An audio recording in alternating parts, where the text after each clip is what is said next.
sebulan 1 miliar. Pom lagi kerjanya sama owner yang nggak punya duit, ngerti nggak? Terus gimana Pak? Udah setahun loh Pak. Waktu skincare-nya Reja Gladys itu di persidangan, Daviena juga memberi kesaksian, Bapak nggak datang.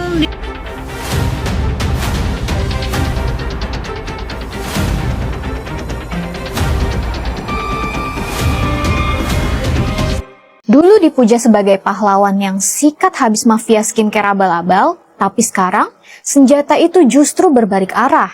Dr. Richard Lee resmi jadi tersangka kasus perlindungan konsumen. Ironis atau memang sudah waktunya?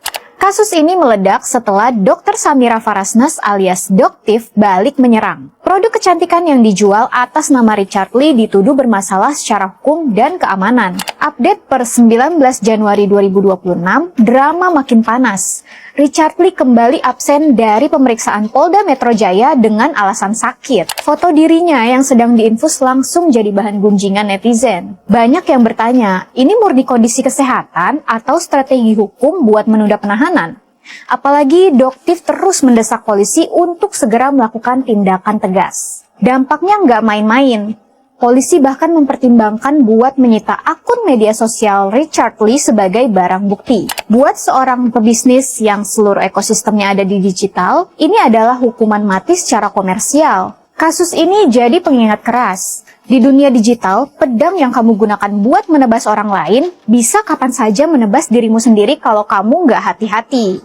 Nah, menurut kamu, ini murni kriminalitas atau cuma persaingan bisnis yang kebablasan?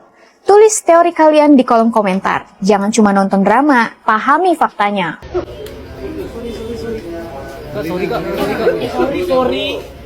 Sampai segitu kan Doktif mencontohkannya. Agar bapak-bapak polisi itu ya kerjanya itu yang benar dan tahu cara menangani orang yang pura-pura sakit ketika memang harus dipanggil ke kantor kepolisian atau kemana aja ya.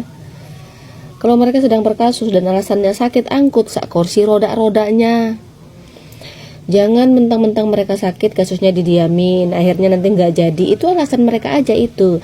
Mereka kan seorang dokter, jadi nggak mungkin tuh ya imun tubuhnya itu tiba-tiba drop gitu karena hanya panggilan saja.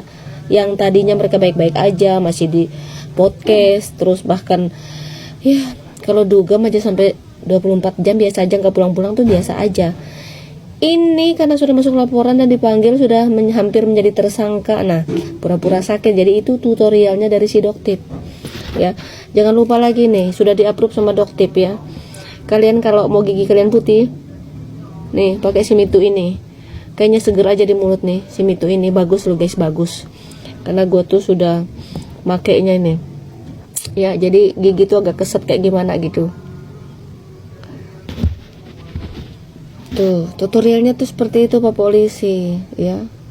Jangan ngadi-ngadi karena alasan sakit terus kasusnya diabaikan. Ujung-ujungnya itu nggak ada tuh kepastian itu seperti apa tuh.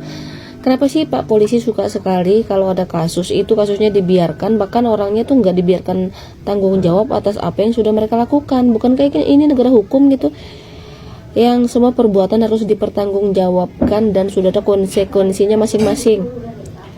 Kenapa seperti itu coba? Hah? Jadi kita itu harus apa ya? Harus komitmen pada hukum yang sudah dibuat dong. Jangan karena banyak orang nakal, terus orang-orangnya yang sudah dipanggil, terus tahu dirinya sudah menjadi tersangka dan memang mereka melakukan perbuatan itu dan terbukti salah. Ujung-ujungnya sakit, darurat, inilah itulah. Terus polisinya diam aja, ya kan? Nggak tahu tuh.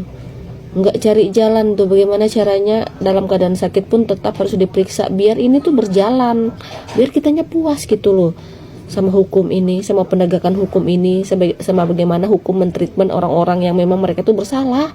Aduh, merugikan orang, merugikan jutaan masyarakat loh. Ingat loh Pak Polisi, tutorialnya seperti itu. Sampai belibet gua ngomong saking jengkel kesal. Dengan memakai kursi roda, Doktif memenuhi panggilan ke Polres Jakarta Selatan. dengan infus, dengan selang-selang dia datang kan, didorong sama kursi roda gitu kan, yang katanya sebagai TSK ya Doktif ya. Tapi gila keren banget loh Doktif, datang dia dengan kursi roda, bukan sepatu roda ya, kursi roda. Nah, apa kabar dengan yang katanya DRL, katanya sakit juga lagi diinfus? Bisa dong datang dengan kursi roda seperti Doktif. Itu Doktif TSK kursi rodanya datang didorong. Nah, DRL cus ya, datang dengan kursi roda nanti di bulan Februari awal. Bisa ya? Kayak Doktif. Ini Doktif beneran sakit apa nyindir sih, Dok? Bawa buktikan, gue dengan kursi roda walaupun sakit, walaupun infus datang gue. Gitu ya, Dok ya. Keren.